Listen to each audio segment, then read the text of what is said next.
রান্নাঘরে ফিটকিরি রাখুন, ঘরের আলমারি টাকা পয়সায় ভরে উঠবে, সব রকম ঋণ থেকে মুক্তি পাবেন, সাথে হবে প্রচুর আর্থিক লাভ।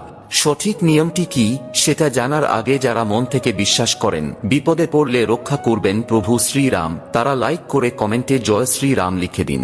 বাস্তুশাস্ত্রের নিয়ম অনুসারে ফিটকিরিকে বাস্তুর ত্রুটি দূর করতে ব্যবহার করা হয়।